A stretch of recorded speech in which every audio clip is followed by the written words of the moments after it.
This presentation will provide some background information on learning targets and success criteria to help you prepare students to take ownership of their learning. Let me explain what we mean by learning target. A learning target provides focus and helps move students forward in their learning. It should be standards-based and use the wording and intent of the standard to drive instruction and learning in the classroom. When creating learning targets, ask yourself, what do I want students to learn? A unit of instruction may have multiple learning targets. Activities and tasks are not the target for learning. They are simply the means to the end. It is what the students will do. Activities and tasks work together to support the learning targets. So how will students know what they have learned? This is where success criteria comes in.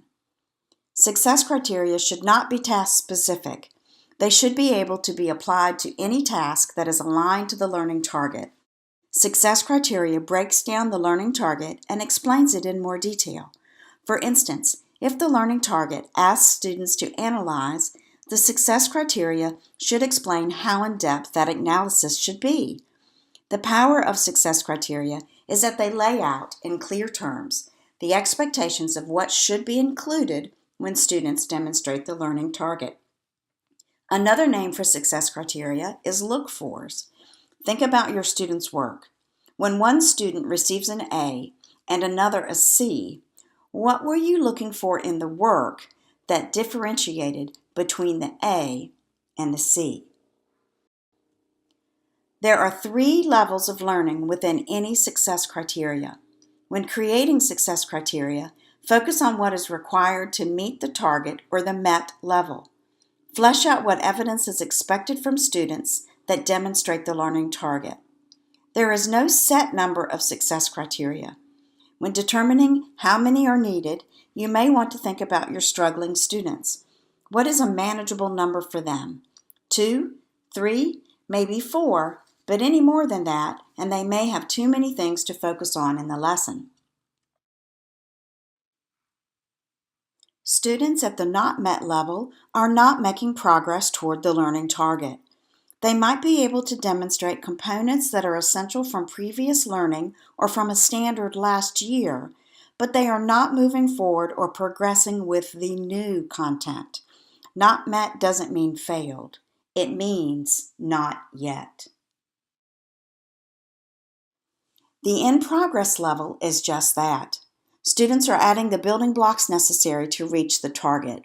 It's the changes that are occurring in order to meet the MET success criteria. Sometimes it involves less cognitively complex thinking, or it could be the separate skills that are ultimately put together at the MET level. Student learning is increasing or in progress toward the target. Here are some tips for creating success criteria. To begin with, they should be written using wording that is easy to understand or student-friendly language. Compare the example on the left to the one on the right. The one on the right is written as an I can statement. This language helps students become more responsible for their learning and more reflective of their work. Success criteria should describe the learning that is to take place. It should not be a list of directions for a given assignment. Directions can hinder free thinking because students simply follow them mindlessly. Take a look at the examples below. Notice how the wording used in the example on the right describes the learning outcome, and the one on the left focuses more on the action to be taken as students read. It is also important not to add context to the success criteria. To ensure the learning is transferable to all contexts or other situations, success criteria should be more universal, like the example on the right. When creating success criteria, avoid giving away the answer. Look at the examples below. Notice how the one on the left specifies the desired response wanted from students. Success criteria should provide the expectation, like the example on the right, not a specific response. It is important to remember, however, that there is no perfect success criteria. It's all about helping to move student learning forward. Actually, you should spend less time focusing on perfecting the success criteria and spend more time on perfecting the planning of how students will use them. It might be helpful to create or collect evidence of student work to illustrate the criteria. One technique for creating success criteria with your students is to use exemplars. Students can compare two pieces of work and determine what makes one more accurate than the other.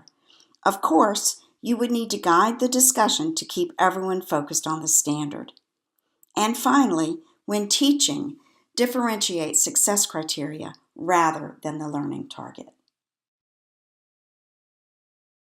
Here is an example target and success criteria for the English Language Arts RL 11-12.1. Notice how the success criteria display the expectations of what students should do to demonstrate the learning target.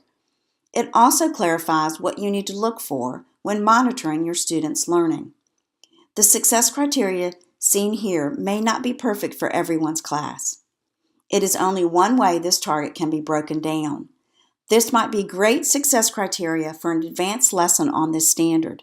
It may not be as helpful for the first lesson, since you would want to explain in the beginning what strong and thorough mean. There is no perfect success criteria that will work for every lesson that a learning target is used in. Here is a math example of a target and success criteria from a second grade Indiana Standard 2.DA.1. Again, it might not be perfect for everyone's class.